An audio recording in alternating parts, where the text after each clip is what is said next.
Good morning students. ഇന്ന് നമ്മൾ ഈ വീഡിയോയിൽ പ്ലസ് വൺ HSC ഇംഗ്ലീഷ് വിഭാഗത്തിൽ യൂണിറ്റ് 2-ൽ 5-ാമത്തെ ലെസൺ, അതായത് യൂണിറ്റ് 2-ൻ്റെ പേര് വേർഡ്സ് ആൻഡ് ഡീഡ്സ് എന്നായിരുന്നു. അപ്പോൾ നമ്മളതിൻ്റെ ഇൻട്രൊഡക്ഷനും അതിൻ്റെ 5-ാമത്തെ ലെസൺ, അതായത് ആ യൂണിറ്റിനകത്ത് 1-ാമത്തെ ലെസൺ അത് ആൻഡ് ദെൻ ഗാന്ധി കെയിം എന്ന് പറയുന്ന ജവഹർലാൽ നെഹ്റു ഡിസ്കവറി ഓഫ് ഇന്ത്യയിൽ നിന്നുള്ള ഒരു ഏഡായിരുന്നു. അത് നമ്മൾ നേരത്തെ പഠിച്ചതാണ്. അപ്പോൾ ഈ വീഡിയോയിൽ നമ്മൾ ഈ ലെസണിൽ നിന്നുള്ള പ്രധാനപ്പെട്ട ക്വസ്റ്റ്യൻ ആൻസേഴ്സാണ് പഠിക്കാൻ പോകുന്നത്. അപ്പോൾ നമുക്ക് തുടങ്ങാം. ഇതിനകത്തുള്ള ആദ്യത്തെ ക്വസ്റ്റ്യൻ ഇങ്ങനെയാണ്, ഇത് 1 മാർക്കിൻ്റെയാണ്. What is referred to as the all powerful monster? അതായത് എന്തിനെ പറ്റിയിട്ടാണ് ഏറ്റവും ശക്തനായ രാക്ഷസൻ എന്നിവിടെ ഉദ്ദേശിച്ചിരിക്കുന്നത്?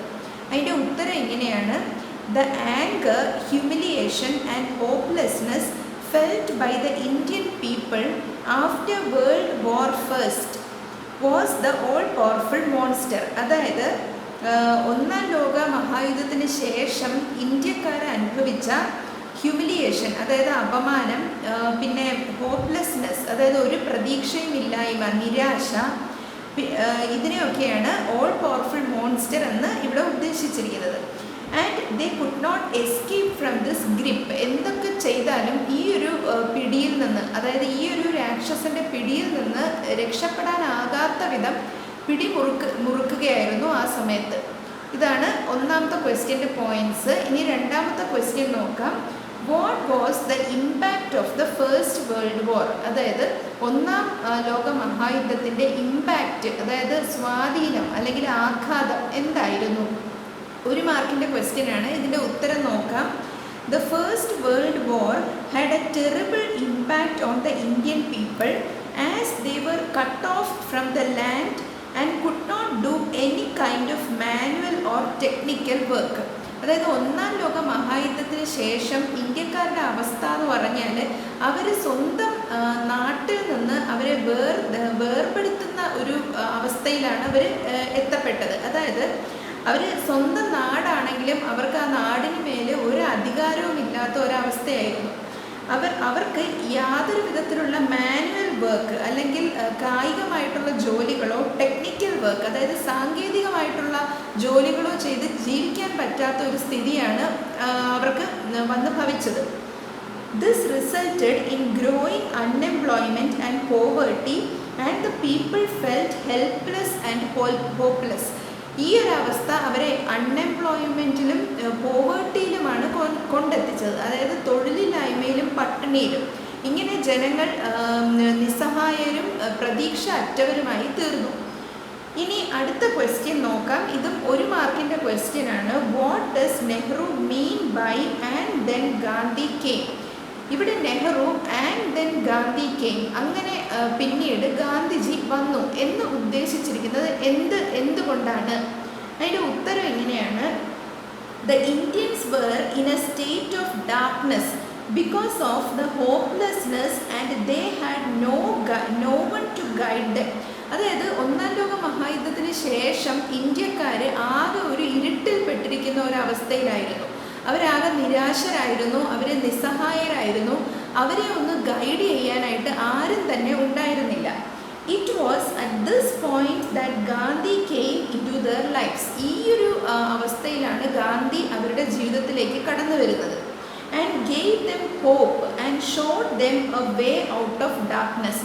ഗാന്ധി വന്നിട്ടാണ് ഇന്ത്യക്കാർക്ക് അന്നൊരു പ്രതീക്ഷ കൊടുക്കുന്നതും അവരെ ഇരുട്ടിൽ നിന്ന് പുറത്തു വരാനായിട്ട് അവരെ സഹായിക്കുന്നതും ഗാന്ധി വന്നതിന് ശേഷമാണ്. അതുകൊണ്ടാണ് ജവഹർലാൽ നെഹ്റു അങ്ങനെ പറഞ്ഞിരിക്കുന്നത്. ഇനി അടുത്ത ക്വസ്റ്റ്യൻ നോക്കാം. ഇതും 1 മാർക്കിൻ്റെ തന്നെയാണ്. What was the essence of Gandhi's teaching? അതായത് ഗാന്ധിജിയുടെ ടീച്ചിങ്, അതായത് ഗാന്ധിജിയുടെ അനുശാസനത്തിൻ്റെ എസെൻസ് അല്ലെങ്കിൽ സത്ത എന്തായിരുന്നു? ഉത്തരം ഇങ്ങനെയാണ്: the essence of his teaching was fearlessness and truth. അദ്ദേഹത്തിൻ്റെ അനുശാസനത്തിൻ്റെ സത്ത എന്ന് പറയുന്നത് ഫിയർലെസ്നെസ്, അതായത് ഭയമില്ലായ്മയും ട്രൂത്തും സത്യവുമായിരുന്നു. He wanted all actions to be controlled by these values so as to help the common people. അതായത് അദ്ദേഹത്തിന് ഈ രണ്ട് മൂല്യങ്ങളിലും അധിഷ്ഠിതമായിട്ട് പ്രവർത്തനം ജനങ്ങൾ അദ്ദേഹത്തോടൊപ്പം നടത്തണം എന്നതായിരുന്നു അദ്ദേഹത്തിൻ്റെ ഉദ്ദേശം. He also said that people should not be exploited. അദ്ദേഹം ഒരു കാര്യം കൂടെ പറഞ്ഞു, ജനങ്ങൾ ചൂഷണം ചെയ്യപ്പെടാൻ പാടില്ല. Especially the പെസൻസ് and the workers, പ്രധാനമായിട്ടും കൃഷിക്കാരും തൊഴിലാളികളും. And this resulted in poverty and misery. അവരെ ചൂഷണം ചെയ്യുമ്പോഴാണ് പട്ടിണിയിലും കഷ്ടപ്പാടിലും അവർ എത്തിച്ചേരുന്നത്. അടുത്ത ക്വസ്റ്റ്യൻ 1 മാർക്കിൻ്റെ തന്നെയാണ്. What does the word abhaya mean? അഭയ എന്നുള്ള വാക്ക് ഉദ്ദേശിക്കുന്നത് എന്താണ്? Abhaya means fearlessness. It does not mean just physical courage but the absence of fear from the mind. ആ ഭയ എന്ന് പറഞ്ഞാൽ ഭയം ഇല്ലാത്ത അവസ്ഥ എന്നാണ്.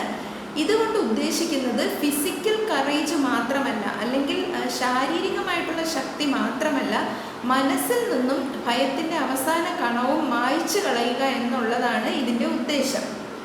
അടുത്ത ക്വസ്റ്റ്യൻ 1 മാർക്കിൻ്റെ തന്നെയാണ്. ക്വസ്റ്റ്യൻ ഇങ്ങനെയാണ്. What did Gandhiji exhort the people to do?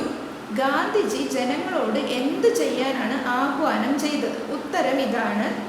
Gandhiji exhorted the people not to be afraid. Gandhiji ജനങ്ങളോട് ഭയമില്ലാതായിരിക്കുക എന്ന് ആഹ്വാനം ചെയ്തു.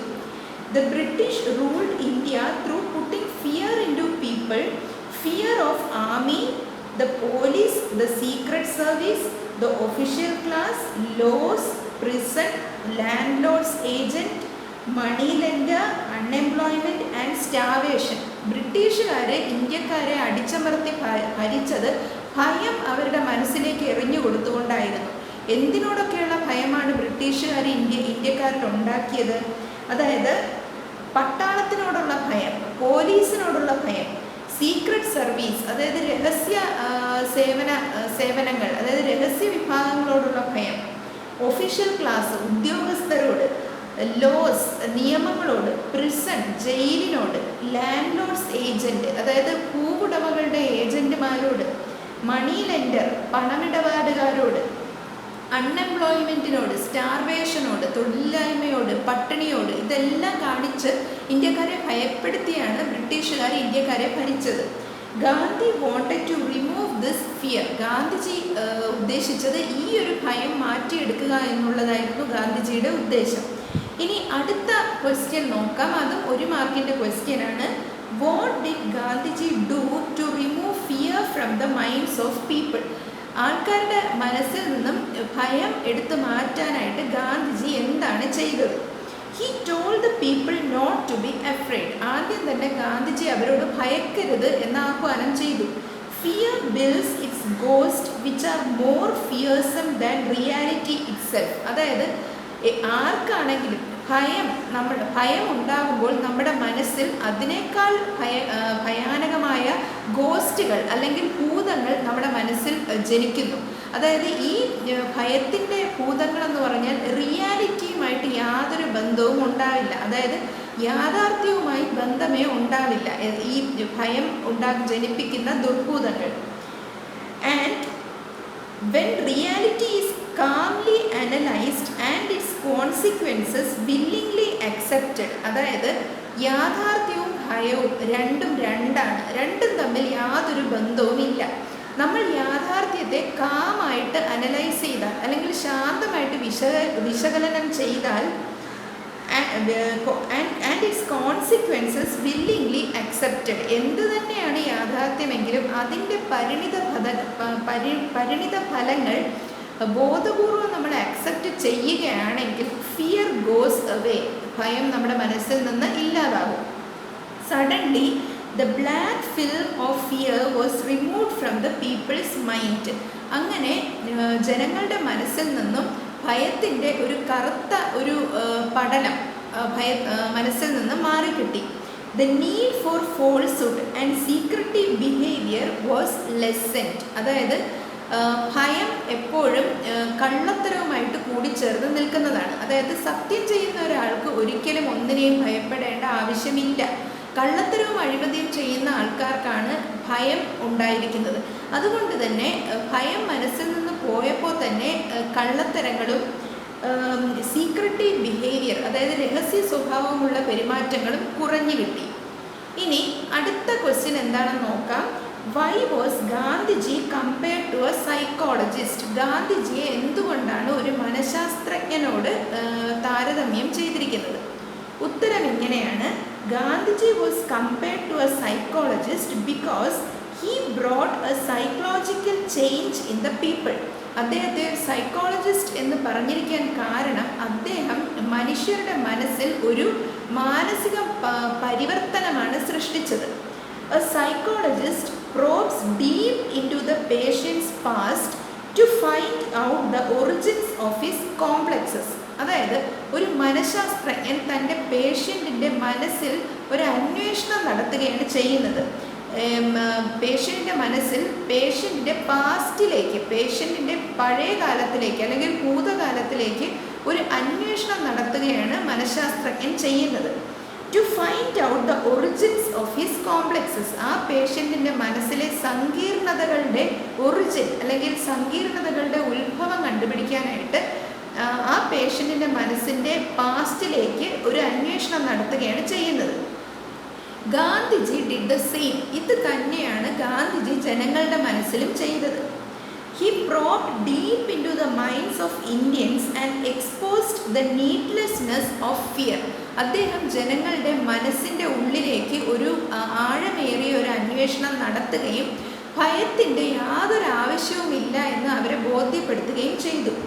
They were made to feel ashamed of accepting an alien rule that had degraded and humiliated them. അവരെ സ്വയം ബോധ്യപ്പെടുത്തി കൊടുക്കുകയായിരുന്നു തങ്ങൾ എത്ര അപമാനകരമായിട്ടാണ് ഒരു ഏലിയൻ റൂളിന് അടിമപ്പെട്ടതെന്ന്. അല്ലെങ്കിൽ ഒരു പുറത്തു നിന്ന് വന്ന ഫോറിനേഴ്സ് തങ്ങളുടെ നാട്ടിൽ വന്ന് തങ്ങളെ അടിച്ചമർത്തി ഭരിക്കേണ്ടതായിട്ടുള്ള അവസ്ഥ തങ്ങൾ ഉണ്ടാക്കി കൊടുത്ത ആ ഒരു അപമാനകരമായ സിറ്റുവേഷനെ പറ്റിയിട്ടാണ് ഗാന്ധിജി ജനങ്ങളെ ബോധവൽക്കരിച്ചത്. ആ ഒരു ഭരണം അവരെ എത്രത്തോളം ഡീഗ്രേഡ് ചെയ്തു, അല്ലെങ്കിൽ എത്രത്തോളം അവരെ തരം താഴ്ത്തി, എത്രത്തോളം അവരെ ഹ്യൂമിലിയേറ്റ് ചെയ്തു, അല്ലെങ്കിൽ എത്രത്തോളം അപമാനിച്ചു എന്നുള്ള സത്യങ്ങൾ അവരെ ബോധ്യപ്പെടുത്തി കൊടുത്തു. They were now filled with a desire not to submit to the repressive rule any longer. ഇപ്പോൾ അങ്ങനെ ഗാന്ധിജി ചെയ്തത് എന്താണ്? They were now filled with a desire. അവരുടെ മനസ്സിൽ ഒരു പുതിയ ആഗ്രഹം ജനിപ്പിച്ചു. Not to submit to the repressive rule any longer. ഇങ്ങനെ ഒരു അടിച്ചമർത്തലിൻ്റെതായ ഒരു ഭരണത്തിന് ഇനി ഒരിക്കലും തലകുനിച്ച് കൊടുക്കില്ല എന്നൊരു നിശ്ചയദാർഢ്യം, എന്നൊരാഗ്രഹം അവരുടെ മനസ്സിൽ ജനിപ്പിച്ചെടുത്തു. അടുത്ത ക്വസ്റ്റ്യൻ, ഇപ്പോൾ പറഞ്ഞ ക്വസ്റ്റ്യൻ 2 മാർക്കിൻ്റെയാണ്. അടുത്തതും 2 മാർക്കിൻ്റെ തന്നെയാണ്. What according to Gandhiji is the truth? ഗാന്ധിജിയുടെ അഭിപ്രായത്തിൽ എന്താണ് സത്യം? ഉത്തരം നോക്കാം. ട്രൂത്ത്സ് ആർ റിലേറ്റീവ് അതായത് സത്യം എപ്പോഴും ആപേക്ഷികമാണ്. അത് അല്ലെങ്കിൽ മറ്റെന്തെങ്കിലുമായിട്ട് അത് കണക്റ്റ് ചെയ്തിരിക്കും. And absolute truth is beyond us. എന്നാൽ അബ്സല്യൂട്ട് ട്രൂത്ത് അല്ലെങ്കിൽ പരിപൂർണ സത്യം എന്ന് പറയുന്നത് ഈ ഒരു സത്യത്തിൽ നിന്നും എപ്പോഴും വിഭിന്നമായിരിക്കും. സിമ്പിൾ വേർഡ്സിൽ പറഞ്ഞാൽ ഓരോരുത്തർക്കും അവരവരുടേതായിട്ടുള്ള സത്യങ്ങൾ വേറെ വേറെ ആയിരിക്കും. പക്ഷേ യഥാർത്ഥ സത്യം ഇതൊന്നും ആവണമെന്നുമില്ല. Different persons take different views about truth and each person is powerfully influenced by his own background. അതായത് ഓരോ വ്യക്തിക്കും സത്യം വേറെ വേറെയാണ്. ഓരോരുത്തരുടെ സത്യവും അവരവരുടെ സാഹചര്യങ്ങളുമായിട്ട് കണക്ട് ചെയ്തതായിരിക്കും. അടുത്തത് his own background, training and impulses. ഓരോ മനുഷ്യനും അവരവരുടെ സത്യം എന്ന് പറഞ്ഞാൽ അവരവരുടെ സാഹചര്യങ്ങൾ, അവരവരുടെ ട്രെയിനിങ്, അതായത് അവരവർ ജീവിച്ചു വന്ന ഒരു കിട്ടിയ പരിശീലനങ്ങൾ, പിന്നെ ഇമ്പൾസസ് അതായത് പ്രേരണകൾ, ഇതെല്ലാമായിട്ട് ബന്ധപ്പെട്ടിരിക്കും ഓരോരുത്തരുടെയും സത്യങ്ങൾ. Gandhi believed that truth is what an individual himself feels and knows to be truth. Gandhiji പറഞ്ഞിരുന്നത് ഓരോ വ്യക്തിയും സ്വന്തം സത്യം എന്ന് പറഞ്ഞാൽ അവരവർക്ക് തോന്നുന്ന സത്യമാണ് അവരവരുടെ സത്യം, അല്ലെങ്കിൽ അവരവർക്ക് സത്യം എന്ന് തോന്നുന്നതാണ് അവരവരുടെ സത്യം. ഇതാണ് ഇതിൻ്റെ പോയിന്റ്സ്. ഇനി അടുത്ത ക്വസ്റ്റ്യൻ നോക്കാം. ഇതും 2 മാർക്കിൻ്റെ തന്നെ ക്വസ്റ്റ്യൻ ആണ്. How did Gandhiji influence the people of India? Gandhiji എങ്ങനെയാണ് ഇന്ത്യൻ ജനങ്ങളെ ഇൻഫ്ലുവൻസ് ചെയ്തത് അല്ലെങ്കിൽ സ്വാധീനിച്ചത്? ഉത്തരം ഇങ്ങനെയാണ്: Gandhiji influence the people of India in different degrees. പല അളവിലാണ് ഗാന്ധിജി ഇന്ത്യക്കാരെ സ്വാധീനിച്ചത്. Some people changed completely. ഗാന്ധിജിയുടെ സ്വാധീനത്താൽ കുറച്ച് ആൾക്കാർ കംപ്ലീറ്റ് ആയിട്ട് ചേഞ്ച് ചെയ്തു. Some changed only partly. ചിലർ പകുതി മാത്രമേ ചേഞ്ച് ചെയ്തുള്ളൂ. Different people reacted differently. പലരും റിയാക്ട് ചെയ്തത് പല രീതിയിലാണ്. But everyone was influenced one way or the other. എന്നാൽ എല്ലാ ഇന്ത്യക്കാരും ഒരു തരത്തിൽ അല്ലെങ്കിൽ മറ്റൊരു തരത്തിൽ ഗാന്ധിജിയാൽ സ്വാധീനിക്കപ്പെട്ടു. അടുത്ത ക്വസ്റ്റ്യൻ ഇതാണ്: what was the two fold action involved in Gandhiji's exhortation? അതായത് ഗാന്ധിജിയുടെ ആഹ്വാനത്തിൽ ഉണ്ടായ ടു ഫോൾഡ് ആക്ഷൻ, അതായത് 2 മടങ്ങ് ആക്ഷൻ എന്തായിരുന്നു? ഉത്തരം ഇതാണ്. ഈ ക്വസ്റ്റ്യൻ 1 മാർക്കിൻ്റെ ക്വസ്റ്റ്യൻ ആണ്. One action involve challenging and resisting foreign rule. ഒന്നാമത്തെ ആക്ഷൻ എന്ന് പറഞ്ഞാൽ ഫോറിൻ റൂളിനെ വെല്ലുവിളിക്കുക, ഫോറിൻ റൂളിനെ എതിർക്കുക, ബ്രിട്ടീഷുകാരെ എതിർക്കുക എന്നുള്ളതായിരുന്നു ഒന്നാമത്തെ ആക്ഷൻ. എന്നാൽ രണ്ടാമത്തേതോ, the other action involve fighting against our own social evils like untouchability and differentiation of social classes. രണ്ടാമത്തെ ഏറ്റവും ബുദ്ധിമുട്ട് ഉള്ള ആക്ഷൻ എന്ന് പറഞ്ഞാൽ ഇന്ത്യയിൽ തന്നെ നിലനിന്നിരുന്ന അൺടച്ചബിലിറ്റി അല്ലെങ്കിൽ തൊട്ടുകൂടായ്മ, ജാതി വ്യവസ്ഥ, ഇങ്ങനെയുള്ള വേർതിരിവുകൾ, മനുഷ്യൻ്റെ ഉള്ളിൽ തന്നെ ഉണ്ടായിരുന്ന യാതൊരു ശാസ്ത്രീയ അടിസ്ഥാനവും ഇല്ലാത്ത വേർതിരിവുകൾ ആണ് രണ്ടാമത്തെ ആക്ഷൻ, രണ്ടാമത്തെ ടു ഫോൾഡ് ആക്ഷനിൽ രണ്ടാമത്തേത്. ഇനി അടുത്ത ക്വസ്റ്റ്യൻ എന്താണെന്ന് നോക്കാം. ഇത് 2 മാർക്കിൻ്റെ ക്വസ്റ്റ്യൻ ആണ്. What was the visible change in the value system of the country? അതായത് രാജ്യത്തിൻ്റെ വാല്യൂ സിസ്റ്റം, അതായത് മൂല്യ വ്യവസ്ഥയിൽ ഉണ്ടായ വിസിബിൾ ചേഞ്ച്, ഉണ്ടായ കാണാൻ പറ്റാവുന്നതായിട്ടുള്ള ചേഞ്ച്, മാറ്റം എന്തായിരുന്നു? Gandhiji wanted people to give up their titles given by the British. ഗാന്ധിജിയുടെ ആക്ഷൻ പ്ലാനിൽ ആദ്യം ഗാന്ധിജി ചെയ്തത് എന്താണ്? ബ്രിട്ടീഷുകാർ ചാർത്തി കൊടുത്തതായിട്ടുള്ള ടൈറ്റിൽസ്, അതായത് കുറേ ശീർഷകങ്ങൾ എടുത്തു മാറ്റാനായി അല്ലെങ്കിൽ അതൊക്കെ സറണ്ടർ ചെയ്യാനായി ആൾക്കാരോട് ആവശ്യപ്പെട്ടു. Although not many people gave up their titles, the prestige associated with the titles lessened. കുറച്ച് പേരെയൊന്നും ഇതുകൊണ്ടൊന്നും ചെയ്യാൻ പറ്റിയില്ല. എങ്കിലും ഇന്ത്യക്കാരുടെ കൂട്ടത്തിൽ തന്നെ ബ്രിട്ടീഷുകാരെ പല കാരണങ്ങൾ കൊണ്ട് സപ്പോർട്ട് ചെയ്യുന്ന ഒരുപാട് പേരുണ്ടായിരുന്നു. എന്നാലും മിക്കവാറും ആൾക്കാർ അത് സ്വീകരിച്ചു. അതായത് അവരുടെ ടൈറ്റിൽസ് അവർ വേണ്ടെന്ന് വെച്ചു. ടൈറ്റിൽസിനോടുള്ള ഒരു പ്രസ്റ്റീജ് അല്ലെങ്കിൽ ടൈറ്റിൽസിനോടുള്ള ഒരു അന്തസ്, അതായത് ഈ ടൈറ്റിൽസ് ഉണ്ടെങ്കിൽ ഒരു അന്തസ്സാണ് എന്നുള്ള ആ ഒരു മിഥ്യാധാരണ ആൾക്കാരുടെ മനസ്സിൽ നിന്ന് പോയി കിട്ടി. The pomp and splendor associated with the Viceroy's court was seen as foolish. അതായത് വൈസ്രോയുടെ കൊട്ടാരത്തിൻ്റെ ആഡംബരവും അതിൻ്റെ പോമ്പ് എന്ന് പറഞ്ഞാൽ ആഡംബരം, സ്പ്ലെൻഡർ എന്ന് പറഞ്ഞാൽ അതിൻ്റെ ഒരു മഹിമ അല്ലെങ്കിൽ ഒരു ഗ്രേറ്റ്നെസ്, ഇതെല്ലാം മഹാമണ്ടത്തരങ്ങളായി തോന്നിപ്പിക്കപ്പെട്ടു. വൈസ്രോയ് എന്ന് പറയുന്നത് ബ്രിട്ടീഷ് രാജിൻ്റെ ഇന്ത്യയിലെ പ്രതിനിധിയാണ് viceroy. Rich men were now not anxious to show off their riches anymore. പണക്കാർ അവരുടെ സാമ്പത്തികത്തിൻ്റെ ഒരു പ്രൗഢി കാണിക്കാൻ അവർ മടിച്ചു. They adopted simple ways of dressing. അവർ തങ്ങളുടെ ഡ്രസ്സിങ്ങിലും പെരുമാറ്റത്തിലും എല്ലാം തന്നെയും സാധാരണക്കാരെ പോലെ ആയി മാറി. They became almost undistinguishable from the common people. അപ്പോൾ പണക്കാരെയും പാവങ്ങളെയും തമ്മിൽ തിരിച്ചറിയാൻ പറ്റാത്ത രീതിയിൽ അവർ സിമ്പിളായിട്ടുള്ള ഡ്രസ്സിങ് രീതികൾ സ്വീകരിച്ചു. അടുത്ത ക്വസ്റ്റ്യൻ ഇതാണ്. ഇത് 2 മാർക്കിൻ്റെ ക്വസ്റ്റ്യൻ ആണ്. What was the influence of Gandhiji in villages? Gandhiji ഗ്രാമങ്ങളിൽ ഉണ്ടാക്കിയ സ്വാധീനം എന്താണ്? ഉത്തരം ഇതാണ്. Gandhiji sent leaders to the villages to awaken the peasants. അതായത് ഗാന്ധിജി ഗ്രാമങ്ങളിലേക്ക് നേതാക്കന്മാരെ അയച്ചു. എന്തിനു വേണ്ടിയിട്ടായിരുന്നു? അവിടുത്തെ സാധാരണ കൃഷിക്കാരെ ഉണർത്താൻ വേണ്ടിയിട്ട് നേതാക്കളെ അയച്ചു. The പെസൻസ് were shaken up and began to come out of their shell. പെസൻസ് അല്ലെങ്കിൽ കൃഷിക്കാരിൽ ഇത് വലിയൊരു മാറ്റമുണ്ടാക്കി. അങ്ങനെ അവർ തങ്ങളുടെ കൂടുകളിൽ നിന്ന് പുറത്തു വരാൻ അവർ തയ്യാറായി. അടുത്ത ക്വസ്റ്റ്യൻ ഇതാണ്, 2 മാർക്കിൻ്റെ ക്വസ്റ്റ്യൻ ആണ്. What was the India of Gandhiji's dream? അതായത് ഗാന്ധിജിയുടെ സ്വപ്നത്തിലുണ്ടായിരുന്ന ഇന്ത്യ എങ്ങനത്തേതായിരുന്നു? ഉത്തരം ഇതാണ്. He wanted an India where the poorest should feel that it was their country. പ്രധാനമായിട്ടും ഗാന്ധിജി ആഗ്രഹിച്ചത് ഇന്ത്യയിലെ ഏതൊരു ദരിദ്രനായ വ്യക്തിക്കും ഇത് എൻ്റെ രാജ്യമാണ് എന്നുള്ള തോന്നൽ ഉണ്ടാവണം എന്നതായിരുന്നു. They should have an effective voice in the ruling. ഭരണത്തിൽ ഒരു ദരിദ്രനായിട്ടുള്ള മനുഷ്യന് പോലും വളരെ ഇഫക്റ്റീവായിട്ടുള്ള ഒരു പാർട്ടിസിപ്പേഷൻ, ഒരു പങ്കാളിത്തം വേണം. He wanted India not to have class distinctions. അതായത് വേർതിരിവുകൾ, ഇന്ത്യയിൽ പലതരത്തിലുള്ള വേർതിരിവുകൾ ഇന്നും നിലനിൽക്കുന്നുണ്ട്.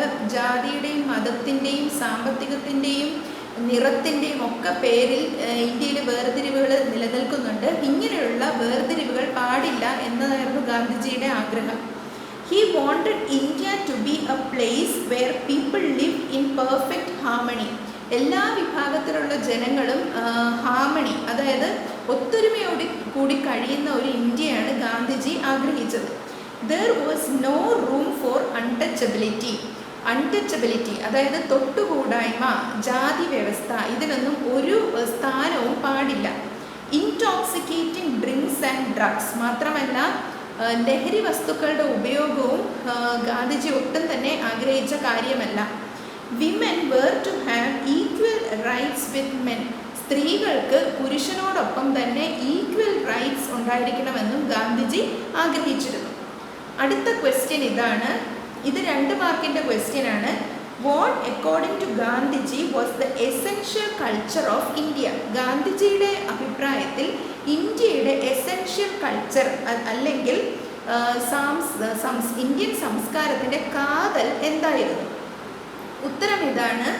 Indian culture according to Gandhi is neither Hindu nor Islamic but a fusion of all. അതായത് എല്ലാ മതങ്ങളുടെയും ഒരു സങ്കലനമായിരിക്കണം Indian culture. Although proud of his Hindu inheritance, Gandhiji tried to give Hinduism a kind of universal attire that included all religions within the fold of truth. Gandhiji ഒരു ഹിന്ദു മതവിശ്വാസിയായിരുന്നു. ഗാന്ധിജി തൻ്റെ ഹിന്ദു അവകാശങ്ങളിൽ ഗാന്ധിജി അഭിമാനം കൊണ്ടിരുന്നു. എങ്കിലും ഗാന്ധിജി തൻ്റെ ആ ഒരു ഹിന്ദുയിസത്തിനെ വലിയ ഒരു എല്ലാ മതങ്ങളെയും അടിയിൽ കൊണ്ടുവരാൻ പറ്റുന്ന ഒരു വലിയ ഒരു ചിന്താഗതിയായിട്ടാണ് അദ്ദേഹം കണ്ടിരുന്നത്.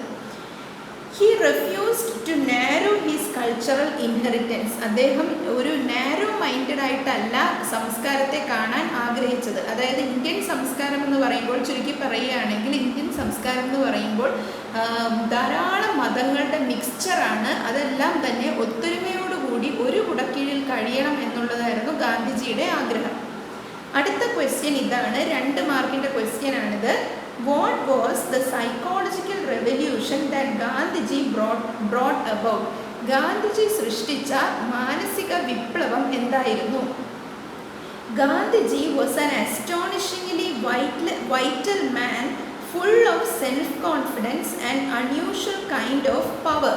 ഗാന്ധിജി എന്ന് പറയുന്നത് അത്ഭുതകരമായ ചൈതന്യം ഉൾക്കൊള്ളുന്ന ഒരു മനുഷ്യനായിരുന്നു. ഫുൾ ഓഫ് സെൽഫ് കോൺഫിഡൻസ്, നിറയെ ആത്മവിശ്വാസവും അൺയൂഷ്വൽ കൈൻഡ് ഓഫ് പവർ, അസാധാരണമായ ശക്തിയും ഉൾക്കൊണ്ടിരുന്ന ഒരു വ്യക്തിത്വമായിരുന്നു ഗാന്ധിജിയുടേത്. He fascinated the masses of India as he stood for equality and freedom of each individual. അദ്ദേഹം എല്ലാ ജനവിഭാഗങ്ങളെയും ഫാസിനേറ്റ് ചെയ്തു അല്ലെങ്കിൽ ആകർഷിച്ചു. As he stood for equality and freedom of each individual, individual. എന്തുകൊണ്ടാണ്? അദ്ദേഹം തുല്യതയ്ക്ക് വേണ്ടി നിലനിന്നിരുന്നു. അദ്ദേഹം ഓരോ വ്യക്തിയുടെയും സ്വാതന്ത്ര്യത്തിന് വേണ്ടി നിലനിന്നിരുന്നു. He attracted them like A magnet. ഒരു കാന്തം അട്രാക്റ്റ് ചെയ്യുന്നത് പോലെയായിരുന്നു അദ്ദേഹത്തിൻ്റെ ആകർഷണ വലയം. To them he seemed to link up the past with the future and make the bad present appear as a stepping stone for a future of life and hope. അദ്ദേഹം ഗാന്ധിജി എന്ന് പറഞ്ഞാൽ ഇന്ത്യയിൽ ഭൂതകാലവും ഭാവിയും ഫ്യൂച്ചറും തമ്മിലുള്ള ഒരു കണക്ഷനാണ് ഗാന്ധിജി. അദ്ദേഹം മരിച്ചുപോയെങ്കിലും അദ്ദേഹം എല്ലാ കാലഘട്ടത്തിലും പുരോഗമനത്തിലേക്കുള്ള ഒരു ശക്തിയായിട്ട് അദ്ദേഹം എന്നും നിലനിൽക്കും. ഇതാണ് ഈ ഒരു ആൻസറിൻ്റെ പോയിന്റ്. ഇനി നമുക്ക് ഈ ഭാഷാപരമായിട്ട് ഇതിൽ നിന്ന് എന്തൊക്കെ ജനറൽ ക്വസ്റ്റ്യൻസ് വരാമെന്ന് നോക്കാം. ക്വസ്റ്റ്യൻസ് നോക്കാം. തിങ്ക് ആൻഡ് റൈറ്റ്, അതായത് ചിന്തിച്ച് സ്വന്തമായിട്ട് എഴുതാനുള്ള ക്വസ്റ്റ്യനാണ്. How did Gandhi enlighten the freedom fighters? What kind of A leadership did Gandhiji take? What was the effect of his leadership? ഇത് 5 മാർക്കിൻ്റെ 100 വാക്കിൽ കവിയാതെ എഴുതാനുള്ള ക്വസ്റ്റ്യനാണ്. ഇപ്പോൾ നിങ്ങൾ കേട്ട പോയിൻസുകളെല്ലാം ചേർത്ത് സ്വന്തം വാചകങ്ങളും അഭിപ്രായങ്ങളും ഒക്കെ ചേർത്താണ് ഈ ഉത്തരം എഴുതേണ്ടത്. ഇനി അടുത്ത പ്രധാനപ്പെട്ട ഒരു സാമ്പിൾ ക്വസ്റ്റ്യൻ നമുക്ക് നോക്കാം. ഇത് 8 മാർക്കിൻ്റെ ക്വസ്റ്റ്യനാണ്. ഇതൊരു സ്പീച്ചാണ്, പ്രസംഗമാണ്. അത് സ്പീച്ച് എന്ന് പറയുമ്പോൾ വേറെ വ്യത്യാസമൊന്നുമില്ല. അത് തുടങ്ങുമ്പോൾ ഗുഡ് മോർണിംഗ് എന്നോ ഡിയർ ഫ്രണ്ട്സ് എന്നൊക്കെ പറഞ്ഞ് പ്രസംഗം എങ്ങനെ പ്രസംഗിക്കുന്നു അതേ രീതിയിൽ എഴുതിയാൽ മാത്രം മതി. ക്വസ്റ്റ്യൻ ഇങ്ങനെയാണ്. In connection with Gandhi Jayanti your school is organising a programme to propagate the relevance of Gandhian values in the present day. Prepare and deliver a speech before the class. കാര്യം മനസ്സിലായി കാണും. അതായത് ഗാന്ധി ജയന്തിയുടെ അന്ന് നിങ്ങളോടൊരു പ്രസംഗം അവതരിപ്പിക്കാൻ പറയുകയാണ്. അതായത് ഇന്നത്തെ കാലത്ത് ഗാന്ധിയൻ വാല്യൂസിൻ്റെ പ്രസക്തിയെ പറ്റിയിട്ടൊരു പ്രസംഗം അവതരിപ്പിക്കാൻ പറയുകയാണ്. അപ്പോൾ ഈ പാഠത്തിൽ പഠിച്ച പോയിൻറ്റ്സും നിങ്ങളുടെ സ്വന്തം പോയിൻറ്റ്സും ചേർത്ത് ഇതിന് ഒരു പ്രസംഗം തയ്യാറാക്കാവുന്നതാണ്. ഇനി അടുത്ത പ്രധാനപ്പെട്ട ക്വസ്റ്റ്യൻ ലെറ്റർ റൈറ്റിംഗ് ആണ്. അതായത് ഫോർമൽ ലെറ്റർ, അതായത് ഒഫീഷ്യൽ ലെറ്റർ വളരെ പ്രധാനപ്പെട്ടതാണ്. അപ്പോൾ അതിൻ്റെ ക്വസ്റ്റ്യൻ എങ്ങനെയെന്ന് നോക്കാം. Refer to 3 national dailies of a week and analyze how the issues related to women are presented. 3 പത്രങ്ങൾ നോക്കിയിട്ട് അതിനകത്ത് സ്ത്രീകളുടെ പ്രശ്നങ്ങൾ എങ്ങനെയാണ് ആ പത്രങ്ങളുടെ സമീപനം എന്നതിനെ പറ്റി നിങ്ങൾ ഒരു ലെറ്റർ എഴുതണം. ആർക്കാണ് എഴുതേണ്ടത്? Write a letter to the editor of a newspaper. ഒരു ന്യൂസ് പേപ്പറിൻ്റെ പത്രാധിപർക്കാണ് കത്ത് എഴുതേണ്ടത്. About the way in which women's issues are presented. ഈ 3 പത്രങ്ങൾ സ്ത്രീകളുടെ പ്രശ്നങ്ങൾ എങ്ങനെയാണ് പ്രസൻറ്റ് ചെയ്തിരിക്കുന്നത് എന്നതിനെ പറ്റി. അപ്പോൾ ഈ ഫോർമൽ ലെറ്ററിൻ്റെ പാറ്റേൺ ജസ്റ്റ് പറയാം. എല്ലാം ലെഫ്റ്റ് ഹാൻഡ് സൈഡിലാണ് എഴുതേണ്ടത്. അതായത് മാർജിൻ കിടക്കുന്ന സൈഡിലാണ് എല്ലാ കാര്യങ്ങളും തുടങ്ങേണ്ടത്. ആദ്യം കൊടുക്കേണ്ടത് നിങ്ങളുടെ സ്വന്തം അഡ്രസ്സാണ്. സ്വന്തം അഡ്രസ്സിൽ പേര് കൊടുക്കേണ്ട ആവശ്യമില്ല. രണ്ടാമത്തേത് ഡേറ്റ് ആണ്. ഡേറ്റ് എഴുതുമ്പോൾ മന്തിൻ്റെ പേര് വ്യക്തമായിട്ട് എഴുതുക. അതായത് 17th September 2020 ആ രീതിയിൽ എഴുതണം. മൂന്നാമത്തേത് ആർക്കാണോ ലെറ്റർ അയക്കുന്നത്, അതായത് ദ എഡിറ്റർ, പത്രത്തിൻ്റെ പേര്, സ്ഥലം ഇത് വെക്കണം. നാലാമത്തേത് സബ്ജക്റ്റ്, എന്താണ് നിങ്ങൾ എഴുതാൻ ഉദ്ദേശിക്കുന്നത് അത് സബ്ജക്റ്റ് എന്ന് എഴുതിയിട്ട് അത് എഴുതുക. അഞ്ചാമത്തേത് റെസ്പെക്റ്റഡ് സർ, ഡിയർ സർ എന്ന് വെച്ചാലും കുഴപ്പമൊന്നുമില്ല, റെസ്പെക്റ്റഡ് സർ എന്ന് വെക്കുക. അതിനുശേഷം ഒരു 2-3 ചെറിയ പാരഗ്രാഫുകളിൽ ഈ ലെറ്റർ എഴുതുക. ലെറ്റർ തീർന്നതിന് ശേഷം കൊടുക്കേണ്ടത് താങ്കിങ് യു, അതും ലെഫ്റ്റ് ഹാൻഡ് സൈഡിലാണ്. അതിന് താഴെ കൊടുക്കേണ്ടത് യുവേഴ്സ് ഫെയ്ത്ത്ഫുള്ളി അല്ലെങ്കിൽ യുവേഴ്സ് സിൻസിയർലി. അതിനുശേഷം കൊടുക്കേണ്ടത് നിങ്ങളുടെ ഒപ്പാണ്. ഒപ്പിന് താഴെ നിങ്ങളുടെ പേര് വ്യക്തമായിട്ട് എഴുതണം. ഇത്രയുമാണ് ഒഫീഷ്യൽ ലെറ്ററിൻ്റെ സാമ്പിൾ. ഇത്രയുമാണ് ഈ ലെസണിൽ നിന്നുള്ള പ്രധാനപ്പെട്ട ക്വസ്റ്റ്യൻസ്. Thank you.